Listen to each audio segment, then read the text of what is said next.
Julien Pellissier, bonjour. Bonjour. Vous avez publié aux éditions L'Harmattan, dans la toute nouvelle collection Socio-économie de la chaîne du livre, un essai, Lecture à vivre, suivi de Vie à écrire. Euh, alors, comment est née l'idée de cet essai? Alors cet essai est né en fait d'une petite expérience personnelle. Mes enfants apprennent à lire, ils sont au CP et ils ont des difficultés évidemment, ils rencontrent des difficultés. Et de là, je me suis dit que ça serait bien de faire un petit livre pour mes enfants, pour leur donner envie de lire et peut-être par la suite d'écrire. Et de là donc a commencé une écriture un petit peu sauvage sur des pages disperses. Et au fil du temps, surtout dans le métro, ça a pris la forme d'un livre ou en tout cas d'un recueil d'anecdotes, ce qu'il est. Alors justement, comment est-ce que ce recueil d'anecdotes, comment cet ouvrage est-il structuré?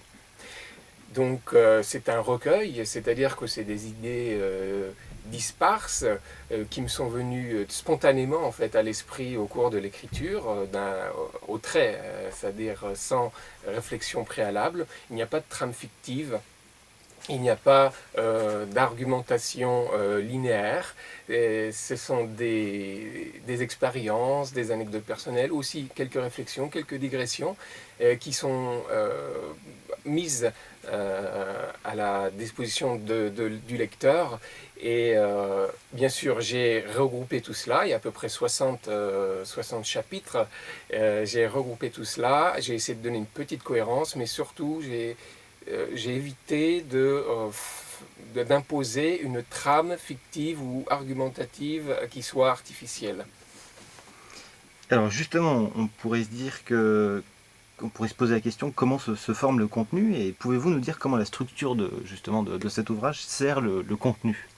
Oui, donc je me suis rendu compte que, encore une fois spontanément, qu'en réalité, finalement, c'était peut-être pas plus mal comme ça, parce que chaque expérience, chaque anecdote, chaque digression, chaque réflexion servait un objectif propre à lui-même.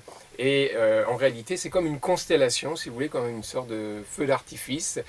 Ça part un peu dans tous les sens, mais en réalité, après, c'est au lecteur lui-même à faire le lien entre ces différents points, comme sur une carte, on fait différents points, et à se faire sa propre carte. Et donc à l'inviter à la fois à lire le livre selon son propre reçu personnel, et aussi éventuellement après à réfléchir en fonction de cette carte qu'il aura lui-même contribué à dessiner.